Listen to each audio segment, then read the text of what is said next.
CCUA, back with another Veg Out video. Today we're doing some craft time with Clint. And our craft today is going to be a seed ball. So you can see here, this is just a hardened lump of clay. However, on the inside it is filled with some potting mix and seeds that we'll be able to grow. So the materials we're going to need for this craft, there's only 3 of them. You need some air dry clay, a little bit of moist potting soil, and some seeds of whatever you want to grow. So today we're going to be using some stiff or rigid goldenrod as a native wildflower. I've got a picture of it right here. So seed balls are a fun, really creative way to get some planting in. Normally if we plant something, we take a seed and we bury it in the ground. We cover it up, water it, take care of it, love it, and then eventually eat it. Well, the seeds we're planting today, these will not turn into food for us, but they will turn into food for somebody.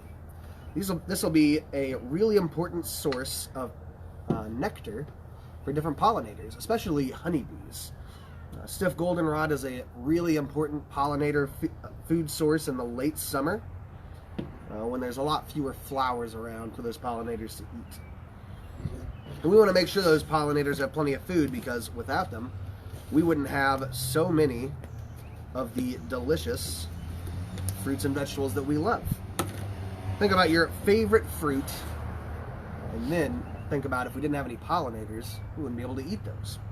Mine, for example, would be peaches. I would be real sad if we didn't have any peaches to eat.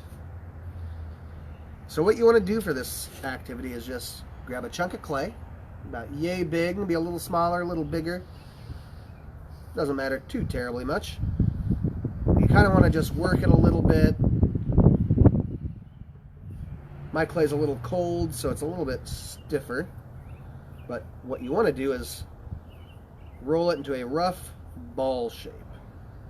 It doesn't have to be perfect. It's okay if there's cracks and holes, and if it's a little oblong or lumpy. Just want to get it very roughly into a ball shape. After that, you want to flatten it out.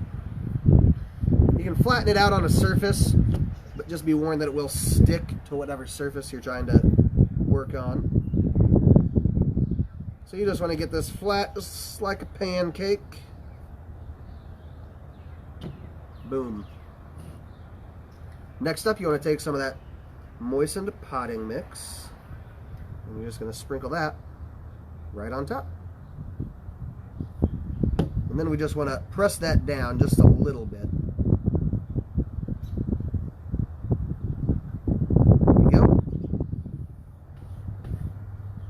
And the last step is to add our seed.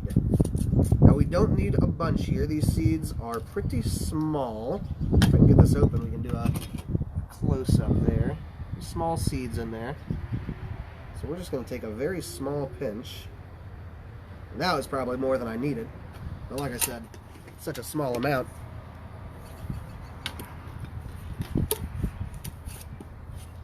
So once we've got our potting mix and our seeds on there, we'll tap that down again just a little bit, get everything stuck in there. Then we're going to roll it back up. This is a little bit of a tricky part, to try and get everything to stay inside. But you kind of just ease up all the sides together, then you can kind of seal it shut right at the top. And it's okay if it's not perfect, or if you have some dirt showing. If there's even if there's some seeds on the outside, that's okay too. You just want to get it very roughly into this nice ball shape.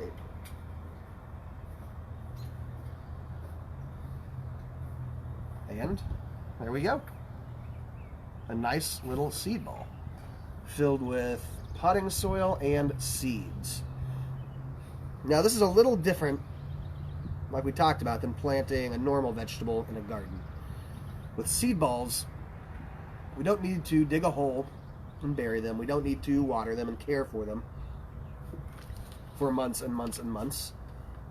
With these wildflowers, like stiff goldenrod, they are a lot less, as you could say, they're a lot less picky about the soil that they grow in, about the conditions around them.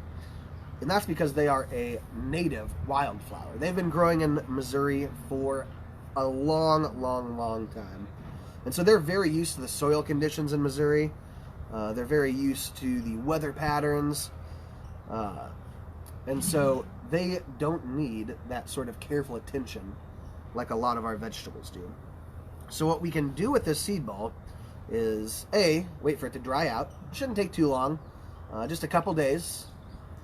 And then once it's dried out, then we can actually toss it somewhere for it to grow. Now, a great example of a place for this to grow would be somewhere like our rain garden, or somewhere along the edge of our farm, where we don't mow it, where it would have a chance to grow and get plenty of sunlight. So there's really just a few rules to where you throw it. You want to make sure you have permission wherever you choose to throw it. You want to throw it somewhere where it's not going to get mowed down. You want to throw it somewhere where it's going to get rained on. And you want to throw it somewhere where it's going to get some sunlight. So those 4 things. Get permission, somewhere it doesn't get mowed and does get sun and water. And then, hopefully, it'll grow. Now, of course, nothing's ever guaranteed to grow. These, I'm not sure what the germination rate on these seeds is. Let's see. Looks like about 12%. So not super high on these seeds. So about 12% of the seeds that we planted would grow in ideal conditions, but depending on where you throw it, it might be less or it might be more. So it's really kind of a fun experiment that doesn't always work out, but I always have a lot of fun making them, and I always have even more fun looking around for somewhere to toss them to help our pollinators out. Well, thanks for joining us today, everybody. That is all we've got for you. If you end up making a seed ball at home, we would love, love, love to see some pictures. So leave those in a comment or send us a message. We will see you all tomorrow.